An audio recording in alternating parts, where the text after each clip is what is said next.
ನಮಸ್ಕಾರ ಸ್ನೇಹಿತರೆ. ನಾಳೆನೆ ಅತಿ ಶಕ್ತಿಯುತವಾದ ಆಷಾಢ ಅಥವಾ ಕಾಮಿಕ ಏಕಾದಶಿ. ಈ ವಿಡಿಯೋದಲ್ಲಿ ನೀವು ಬೇಡಿದ ಎಲ್ಲಾ ಕೋರಿಕೆಗಳು ಈಡೇರೋಕೆ ನಾಳೆ ಯಾವ ಕೆಲಸ ಮಾಡಬೇಕು ಅನ್ನೋದನ್ನ ತಿಳಿಸ್ಕೊಡ್ತೀನಿ.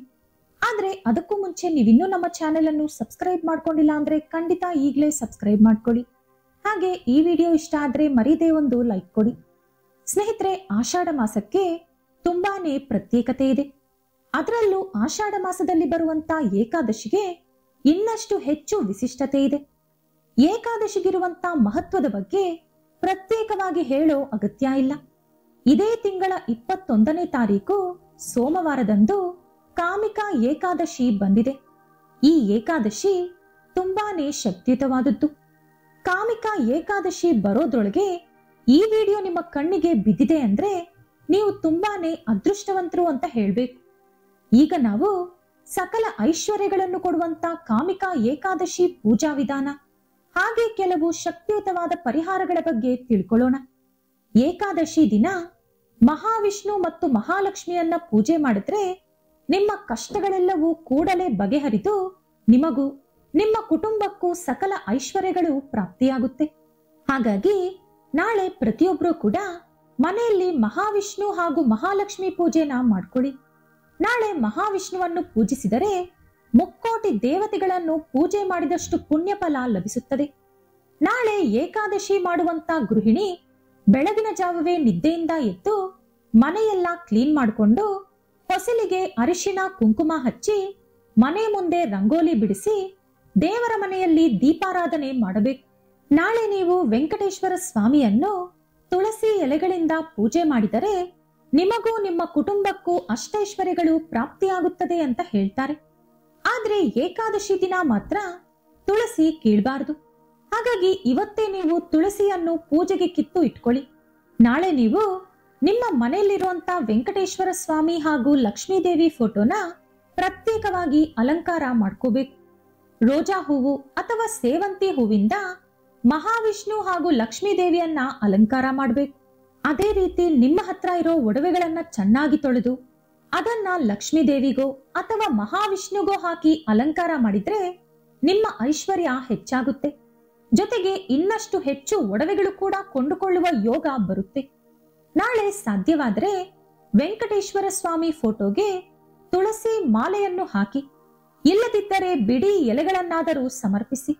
ಇನ್ನು ಅತಿ ಶಕ್ತಿಯುತವಾದ ದೀಪಗಳಲ್ಲಿ ಮಹಾವಿಷ್ಣುವಿಗೆ ಹಿಟ್ಟಿನಿಂದ ತಯಾರಿಸಿದ ದೀಪ ಅಂದ್ರೆ ತುಂಬಾ ಇಷ್ಟ. ಹಾಗಾಗಿ ನೀವೇ ಖುದ್ದಾಗಿ ಅಕ್ಕಿ ಹಿಟ್ಟು ಅಥವಾ ಗೋಧಿ ಹಿಟ್ಟನ್ನ ಉಪಯೋಗಿಸಿ ದೀಪ ತಯಾರಿಸಿ ಅದರಿಂದ ದೀಪಾರಾಧನೆ ಮಾಡಿದ್ರೆ ಸಂಪೂರ್ಣವಾಗಿ ಮಹಾವಿಷ್ಣು ಆಶೀರ್ವಾದ ಪಡೆದುಕೊಳ್ಳುತ್ತೀರಿ. ಗೋಧಿ ಹಿಟ್ಟಿಗಿಂತ ಅಕ್ಕಿ ಹಿಟ್ಟಿನ ದೀಪ ತುಂಬಾ ಉತ್ತಮ.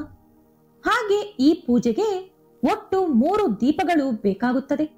3 ದೀಪಗಳನ್ನು ನೀವು ತಯಾರಿಸಿಕೊಂಡು ಅವುಗಳಿಗೆ ಕುಂಕುಮ ಇಟ್ಟು ಅಲಂಕರಿಸಿ ಒಂದೊಂದು ದೀಪದೊಳಗೆ 7 ಬತ್ತಿಗಳನ್ನಿಟ್ಟು ಹಸು ತುಪ್ಪ ಅಥವಾ ಎಳ್ಳೆಣ್ಣೆಯಿಂದ ದೀಪಾರಾಧನೆ ಮಾಡಬೇಕು.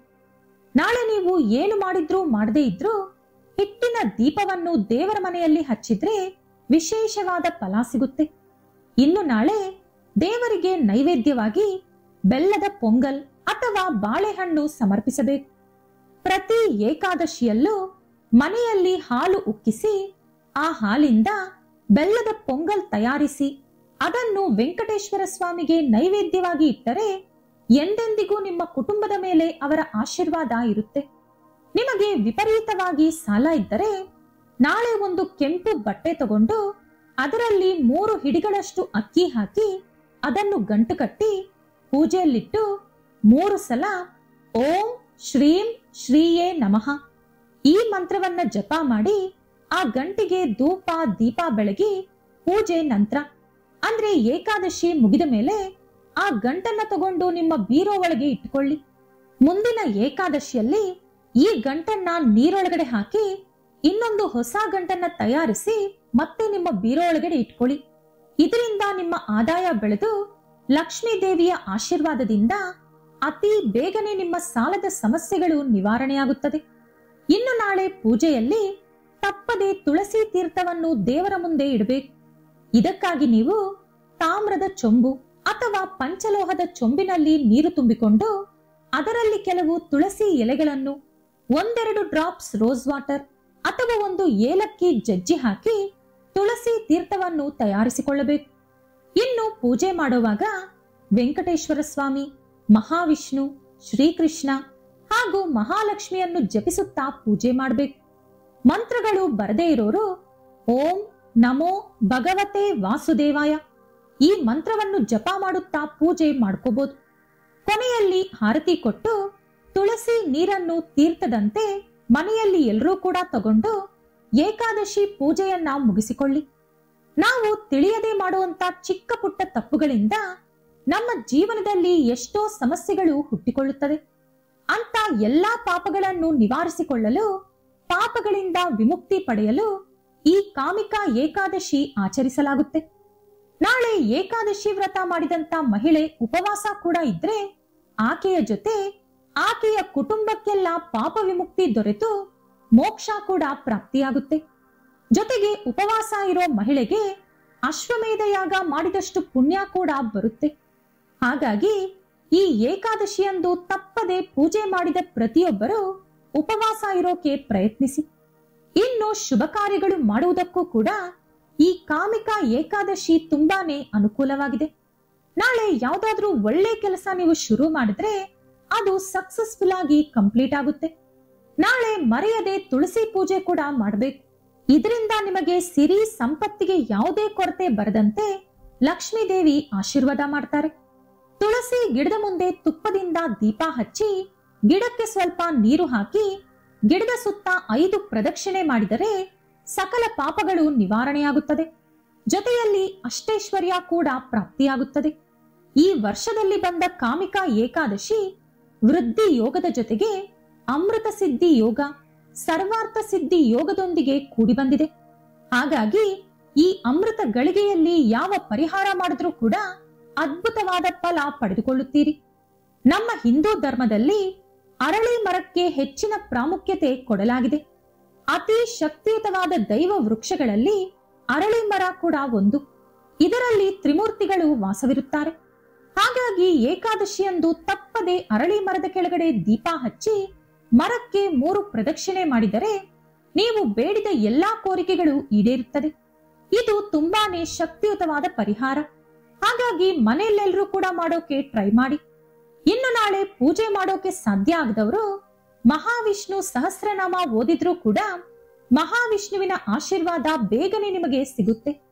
ಈ ಆಷಾಢ ಮಾಸದಲ್ಲಿ ಸೋಮವಾರದಂದು ಕಾಮಿಕಾ ಏಕಾದಶಿ ಬಂದಿರೋದ್ರಿಂದ ಇದು ತುಂಬಾನೇ ವಿಶೇಷವಾದದ್ದು. ಹಾಗಾಗಿ ನೀವು ಏಕಾದಶಿಯಂದು ಶಿವನನ್ನು ಪೂಜಿಸಿದರೆ ಆರ್ಥಿಕ ಸಮಸ್ಯೆಗಳು ನಿವಾರಣೆಯಾಗಿ ನಿಮಗೆ ಐಶ್ವರ್ಯ ಹೆಚ್ಚಾಗುತ್ತದೆ. ನಾಳೆ ಶಿವಾಲಯಕ್ಕೆ ಹೋಗಿ ಶಿವಲಿಂಗಕ್ಕೆ ಅಭಿಷೇಕ ಮಾಡಿ ಉಮ್ಮತ್ತಿ ಹೂವು, ಬಿಲ್ವಪತ್ರೆ ಅಥವಾ ಜಮ್ಮಿ ಎಲೆಗಳನ್ನು ಶಿವನಿಗೆ ಸಮರ್ಪಿಸಿದರೆ ತುಂಬಾ ಒಳ್ಳೆಯದು. ಹಾಗೆ ಶಿವಾಲಯದಲ್ಲಿ ಕುಳಿತುಕೊಂಡು ಓಂ ನಮಃ ಶಿವಾಯ ಎಂದು 108 ಸಲ ಜಪ ಮಾಡಿದರೆ ಉತ್ತಮ ಫಲ ಪಡೆದುಕೊಳ್ತೀರಿ. ಏಕಾದಶಿಯಂದು ನೀವು ಮಾಡುವಂತ ದಾನ ಧರ್ಮಗಳಿಗೆ ಕೋಟಿ ಜನ್ಮಗಳ ಪುಣ್ಯ ಫಲ ಲಭಿಸುತ್ತದೆ. ಹಾಗಾಗಿ ಈ ಕಾಮಿಕಾ ಏಕಾದಶಿಯಂದು ಬಡವರಿಗೆ ಏನಾದರೂ ದಾನವಾಗಿ ಕೊಟ್ರೆ ನಿಮಗೆ ನಿಮ್ಮ ಕುಟುಂಬಕ್ಕೆ 7 ತಲೆಮಾರುಗಳವರೆಗೂ ಕೂತು ತಿಂದರೂ ಕರಗದಷ್ಟು ಐಶ್ವರ್ಯ ಬರುತ್ತೆ. ಇನ್ನು ನಾಳೆ ಅನಿವಾರ್ಯ ಕಾರಣಗಳಿಂದ ಪೂಜೆ ಮಾಡೋಕೆ ಸಾಧ್ಯ ಆಗದವರು ನಾಳೆ ನಾನು ಏಕಾದಶಿ ಕಥೆಯನ್ನು ಅಪ್ಲೋಡ್ ಮಾಡ್ತೀನಿ. ಅದನ್ನು ಭಕ್ತಿಯಿಂದ ಕೇಳಿಸ್ಕೊಂಡು ಮಹಾವಿಷ್ಣು ಮಹಾಲಕ್ಷ್ಮಿ ಆಶೀರ್ವಾದದ ಜೊತೆಗೆ ಏಕಾದಶಿ ಫಲ ಕೂಡ ಪಡ್ಕೊಳ್ಳಿ. ಇನ್ನು ಪೂಜೆ ಮಾಡಿದವರು ಕೂಡ ಆ ಕತೆ ಕೇಳೋದ್ರಿಂದ ನಿಮ್ಮ ಪೂಜೆಯಲ್ಲೋ ಉಪವಾಸದಲ್ಲೋ ಅಥವಾ ವ್ರತದಲ್ಲೋ ಯಾವ್ದಾದ್ರೂ ದೋಷಗಳಿದ್ರೆ ಅದೆಲ್ಲ ನಿವಾರಣೆಯಾಗಿ ನಿಮ್ಮ ಪೂಜೆ ಸಂಪೂರ್ಣವಾಗುತ್ತೆ. ಈ ವಿಡಿಯೋ ಇಷ್ಟ ಆದ್ರೆ ಲೈಕ್ ಮಾಡಿ, ಶೇರ್ ಮಾಡಿ. ಇಂತಹ ಹೆಚ್ಚಿನ ಉತ್ತಮ ಮಾಹಿತಿಗಳಿಗಾಗಿ ತಪ್ಪದೇ ನಮ್ಮ ಚಾನೆಲ್ ಅನ್ನು ಸಬ್ಸ್ಕ್ರೈಬ್ ಮಾಡ್ಕೊಳ್ಳಿ. ನಾಳೆ ಮತ್ತೊಂದು ವಿಡಿಯೋದೊಂದಿಗೆ ಪುನಃ ಭೇಟಿಯಾಗೋಣ. ಧನ್ಯವಾದಗಳು.